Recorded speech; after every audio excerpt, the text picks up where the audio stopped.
Okay, in order to try and keep the file size small, I'm going to go fairly quickly. Feel free to just pause as you go. We're going to start by creating a table. Select cell 7 down to A7, down to E14. Then we're going to go up to the Home tab, over to the Styles group, and click Format as Table. Down here in the Medium section, we have green accent number 7 right there.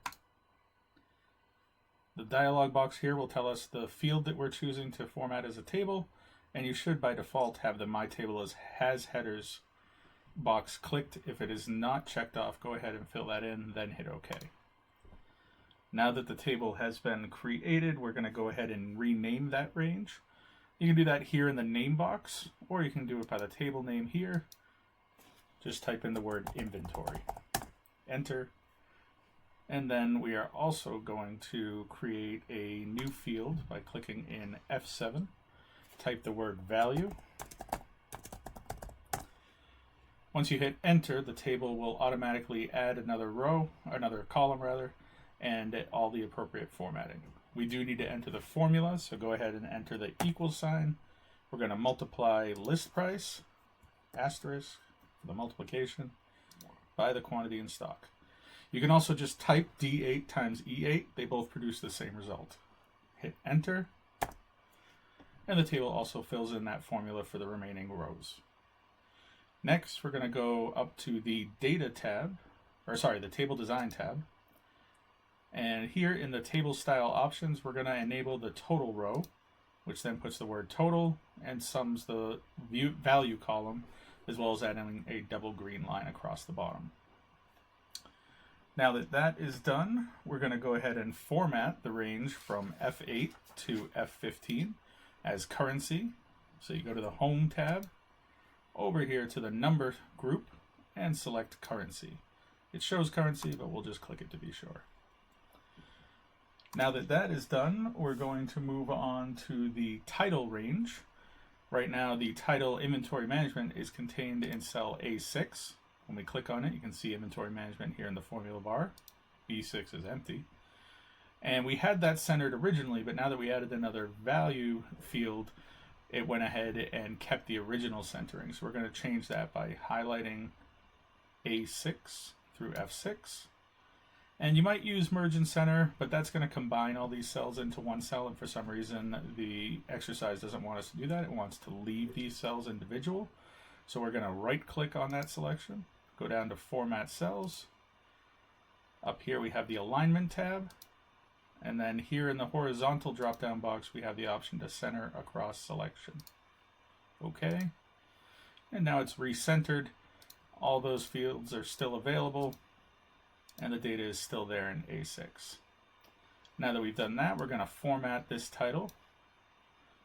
Select A6 through F6 on your Home tab. Go on over to Styles again, and we have Cell Styles. Down here we have our heading, and there's the title.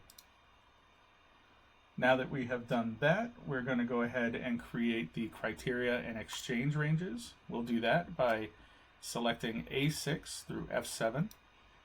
And then you can either use your keyboard shortcut of Control-C to copy, or just right-click, copy.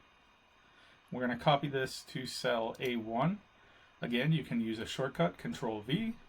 You can right-click and paste. And since we're going to do this again down here in A20, I'll also show you that you can just come right up here to the ribbon and click paste here. Now that those are copied, we just need to change the names. This in cell A1, just like in A6, the inventory management was here. A1 has inventory management. We're going to change that to criteria range. Down here in A20, we're going to change inventory management to extract range. Once those are done, we want to add the formatting, the green color, to these heading sections. So we're going to select A2 to F2. And to save a little time, I like to hold the Control key and scroll across A21 to F21. So now both of these fields are selected. I can come up here to my Home tab again, the font group. It's set for yellow right now here in the fill color. So we're going to hit the little button and then scroll over to green accent 6, right there.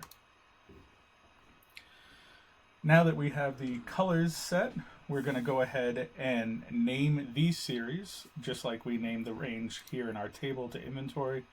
We're going to select A2 to F3, click in the name box, and type the name criteria. Down here in A21 to F50, since we need a little bit more room for our data here, we're going to go ahead and type in the name box, extract. And what those names do is they basically just create a nickname so you don't have to type as much. So right now the name box shows I5, that's the cell I'm in here. If I want to select criteria range, now that's automatically selected. If I want to select extract, that's selected. Inventory, that's selected.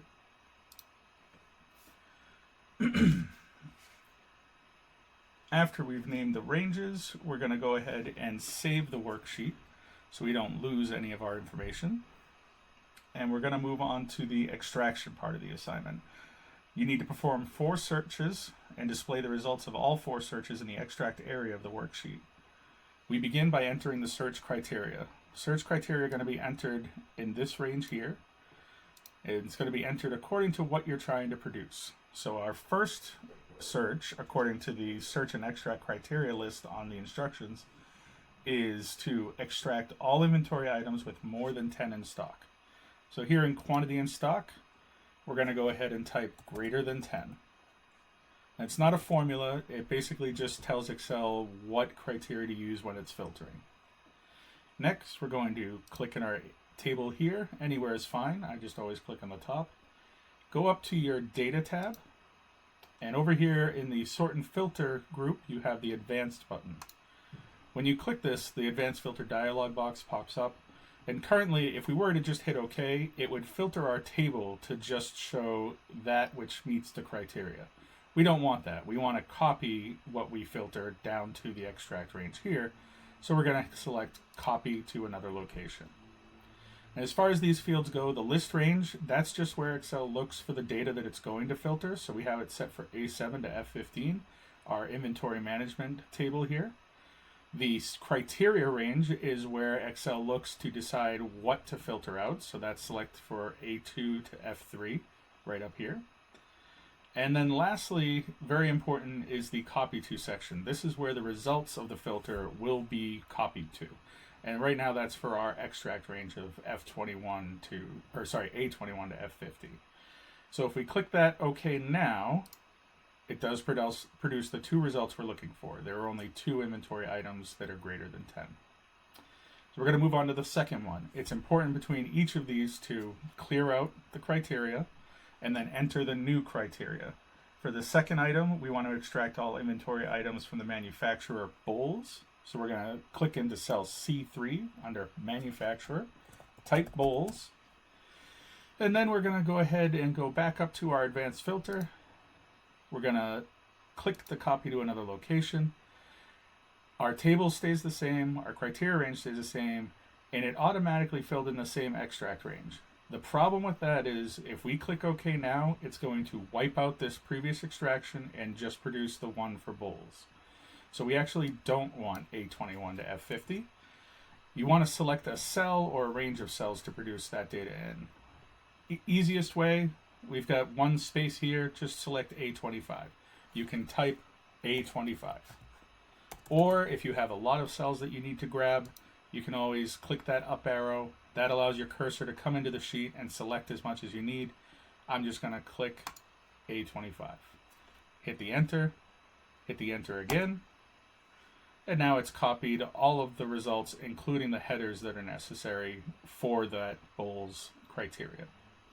Moving on to number 3, we're again going to delete the previous criteria. The next search is to extract all inventory items under $100. That's the list price.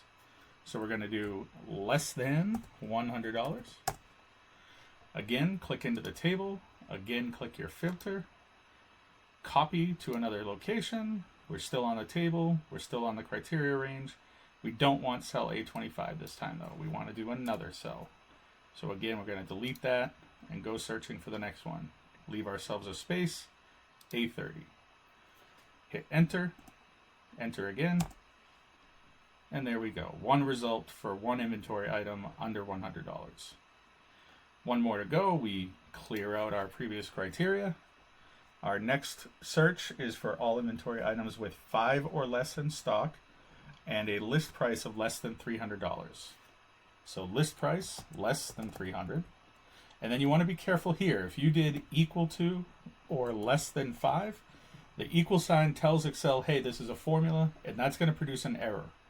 So what you want to do is less than equal to 5. Hit the enter. Once more, we click into our table, we click into our filter, we click the copy to another location, and we adjust our destination cell. Delete, arrow, and find a good cell. Space it out, A33. Hit enter, enter again, and now we have 3 results that meet the under $300 price and equal to or less than 5 in stock. Once this is done, we're going to want to go ahead and format the range, or the headings rather. So again, to save some time, I'm going to select my first one, A25 through F25, hold the control key, A30 through F30, and still holding the control key, A33 through F33. It's just a time saver. You can always select them individually if you needed to.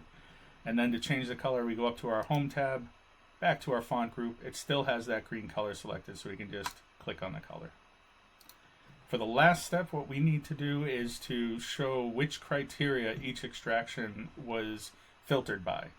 So our first extraction, we filtered by quantity in stock. So we're going to highlight those 2 cells, go up here to our font group again, but we don't want green. We're going to use the fill tab, go down here to standard colors in yellow, and now those 2 are highlighted. The next extraction filtered by manufacturer, so we're going to highlight those, yellow again. List price was the third, highlight, and list price as well as quantity in stock was the next criteria, so we're going to highlight all 6 in yellow. And if you have any questions, at the bottom of the instructions I included, there are pictures to show you what it should look like at the end. I hope that helps.